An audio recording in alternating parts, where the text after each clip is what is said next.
Hi,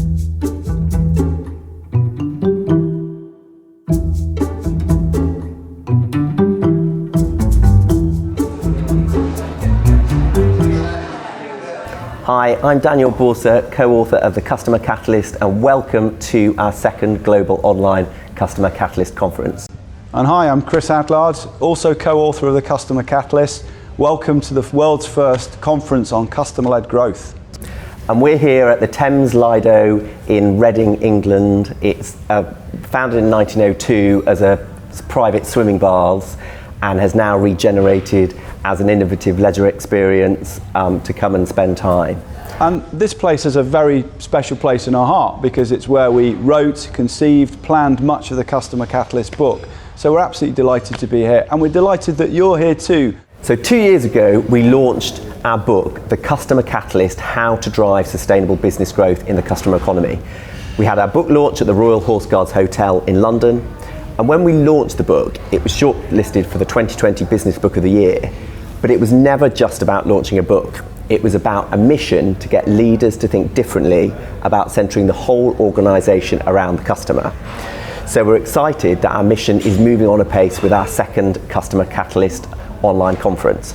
It's engaging 1,000 of us from all over the world, from America to Europe to Asia, with the latest thinking from the business leaders who are actually doing it and organisations that are driving customer-led growth.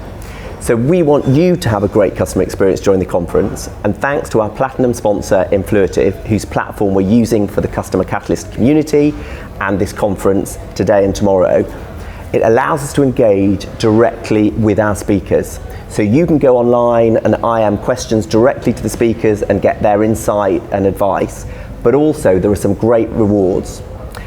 And we want to get you thinking about how the customer economy is impacting businesses and leaders. In summary, the customer has killed business as usual. So what do we mean by that? Well, we believe that the most customer-led brands recognise the increasing digitisation of every industry and are responding to it, using the sea change. And how do business leaders respond in the customer economy? We see an ever-increasing gap between companies that are embracing and acting upon customer-centric thinking and those that aren't. And who wins? Well, we believe it's the companies that are really fit for the customer economy.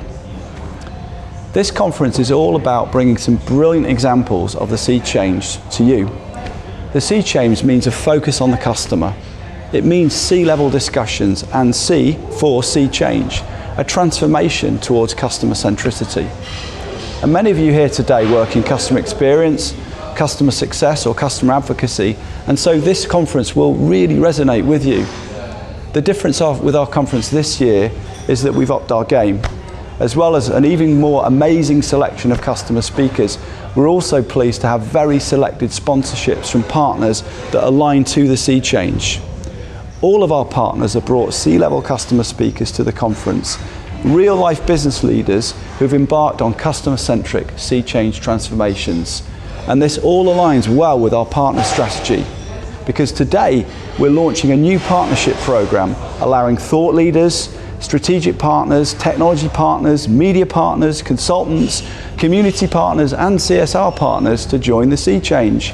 A number of partners have already signed up, so please take a look at our partners page and let us know if you'd like to be part of this. There's no charge, but a lot of value and many opportunities for co-creation and growth. We firmly believe that the sea change movement is something we simply cannot do on our own. It needs you. So let's break down the sea change into the key drivers and highlight how we're covering these at our conference. So we're seeing how digitisation and online customer communities are driving new sales opportunities and cannibalising the role of the traditional sales force. Customer advocates are becoming the new sales force in the customer economy. So watch Nicole Dingley, Vice President at global business publisher Wiley, which also happens to be the publisher of the Customer Catalyst, and her advocacy sea change on cultivating a customer advocacy garden. So after drastic digital disruption in publishing, Wiley, which was founded in the 1800s when Jefferson was president, has had to fundamentally change as a business. Its traditional sales force has been reduced, and this has been superseded by Wiley Plus Studio customer community of over 4,500 instructors and 800 student advocates, and they're monetizing it. So what about customer culture? We all know that culture is very powerful and is essential for customer-centric transformation. Go Cardless has totally disrupted the payment sector with an incredible platform for consumers and business alike. They've reached unicorn valuation status of $1 billion. Their customer success team has an equal role in business growth to sales, and under the leadership of Chief Customer Officer Pat Phelan, have done an incredible job in building a customer-led culture across the organisation. So make sure you watch that session. Also, the 10 sea change growth drivers we talk about in the book are rapidly blurring. Johnny Castrup, who is Digital Project Director and Head of Lego Ideas, in his change talks about co-creation. The Lego culture is very, very customer-led. As a company, it doesn't like to tell others what to do, so it listens intently to its customers, i.e. the company has blurred the boundaries across a very customer-led culture, voice of the customer, through to customer advocacy and co-creation. This really shows with its co-creators and sustainable growth, where 34 out of 35 Lego Ideas products have been successfully commercialised and brought to market since 2011. This is in stark contrast to the industry average, where only 1 in 20 new products developed are successfully commercialised. So these 34 Lego Ideas products have outperformed on multiple levels, not just in terms of customer satisfaction, but importantly in terms of the commercial success, i.e. customer-led growth that is driving the business. And customer voice. Deliveroo, the UK-based online food delivery platform, has a mantra of putting customers ahead of profits. This means focusing more on the medium-term, sustainable recurring value of a client over a short-term profitability game. They've effectively incurred and increased an average cost of £1 per order to improve the customer experience. They've done this by listening to their customers and now aim to resolve or refund 80% of issues raised by customers. They've even removed the chat function from customers mid-complaint, so they can instead talk directly to the customer service rep. And this was all based on insights provided by their VOC, Voice of the Customer NPS programme. We're delighted to be hearing from Stan Swinford, who's the VP of Customer Care at Deliveroo. Customer health is also key. Automic in the financial services sector has a relentless focus on customer health, and it's played a critical role in driving business growth. By using operational data and dashboards, including customer health scores, they're providing a real-time, objective, data-driven view of customer success. Hear from Chief Customer Success Officer Andrew Carrick, who's a real pioneer in this space.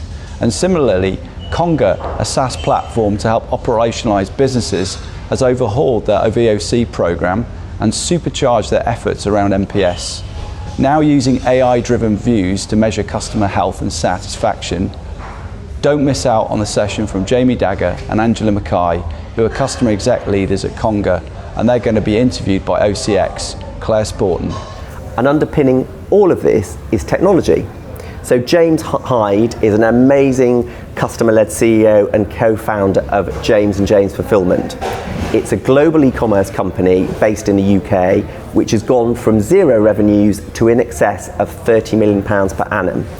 And its mission is to challenge the e-commerce norms and to deliver over 100 million e-commerce orders to happy customers. And they have the most amazing brand customers such as Tailored Athlete. And it's really delivered on this by James & James Fulfillment, which has used its e-commerce technology to gain that all-important visibility of data. We talk about this in the book, where data is the new oil. And it's using this data to help its retailers and their end customers. So with 20 to 30% of all online purchases being returned, this is in stark comparison to 8% in store. James & James Fulfillment has really grasped that use of data and technology at the back end to reduce this level of returns, which is a really endemic issue in e-commerce. And it constantly strives to improve the overall experience for retailers and their end customers. This has resulted in massive expansion in its e-commerce fulfillment centres here in the UK, but it's now got new centres in America and New Zealand, and it's won the prestigious Queen's Award for International Trade. On the customer engagement side, here from moneysupermarket.com Group, one of the UK's most high-profile consumer financial businesses. This organisation is pioneering the use of customer engagement to maximise the number of touch points with the client, thus driving satisfaction and loyalty. We're delighted to be featuring CEO Peter Duffy, interviewed by industry legend Charlie Dawson, author of The Customer Copernicus. Peter also cites numerous customer engagement approaches from companies he's led in the past, such as EasyJet and Just Eat. Specifically, he demonstrates the value of turning customer insights into action and the role of the CEO in driving the persistent organisational focus around the customer. And in terms of driving a sea change in digital customer experience, we have Helen Bearton, Chief Banking Officer at Starling Bank. Starling Bank was founded in the UK and has really disrupted the financial services and banking experience. They have an amazing CEO called Anne Bowden who's driven a customer-led culture, and it's a really good example where they've blurred the boundaries between customer-led culture and digital experience, where they're using AI and machine learning to help people better manage their services and finances. And also they have an open banking platform with open APIs where they're linking with really interesting partners like Xero, the accounting package, to create a better customer experience. They've even created something called Spaces where you can put money very easily aside, say if you want to pay your mortgage. So do listen to Helen Bearton. And when it comes to customer experience, Microsoft leads the way in considering CX at every touch point of the client journey. They're constantly reassessing and refining the use of AI, big data and telemetry, balanced with human intervention to deliver a connected customer experience. They're embarking on a sea change transformation from a product sales organisation to a customer-led growth organisation, yet still leveraging their organisational product-focused DNA and heritage to almost treat CX as a product in its own right. Microsoft has done an amazing job of delivering month-on-month incremental and measurable gains in CX performance. Find out how to inspire, to align and motivate even a huge global customer support and success organisation in the new customer economy. Gabriella, or G. Massili, is VP and CTO of CX for the global CS organisation and has really captured the zeitgeist of today's sea change at Microsoft. And technology is a key enabler for customer success too. Do watch Adam Joseph at our silver sponsor Gainsight, who have been instrumental in creating that category of customer success. It's created the whole reason for being to retain and grow existing customers, especially in this software as a service world that we're now seeing. Adam talks with Lee Miles, the Chief Customer Success Officer for its global customer Sitecore. So this is a tech business which creates human connections between brands and their customers and end-to-end content, e-commerce and always-on personalisation. What's interesting about Sitecore is that it's brought together a traditional IT business as well as a SaaS-based business. So based in Dubai, Lee manages Sitecore's vision for customer success. He looks at the outcomes for customer-led growth 3 years ahead. And when making any decision, Lee talks about how he always looks through the lens of the customer. All of these sea change activities culminate in customer-led growth. Principality Building Society, a UK community bank or building society, has revenues of over £200 million a year, 1,000 employees and across 50 branches. CEO Julianne Haynes shows how a simple focus on what the customer actually wants in all its demographic and socio-economic groups can deliver progressive, sustainable business growth, even in an increasingly competitive market dominated by huge banking rivals and other fintech and tech unicorns. Even in the face of regulatory demands and revenue pressures, excellent customer experience provides a powerful engine for success and growth. So, welcome again to the Customer Catalyst Conference.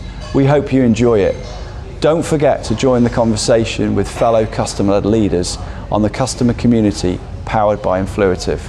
So there's been a fundamental power shift from organisations to the customer, where the customer has killed business as usual. So in every Sea Change Growth Driver session, we're relating as to how that impact is happening on business and how you can drive customer-led growth. So throughout every session, do go on to Twitter, follow @TheCustoCatalyst, and on our LinkedIn showcase to share your insight. And also, don't miss the opportunity to engage directly with these most amazing CEO, speakers, Chief Customer Success Officers from the likes of Microsoft to Lego and James & James Fulfillment, and engage and get the most out of the conference. Enjoy it.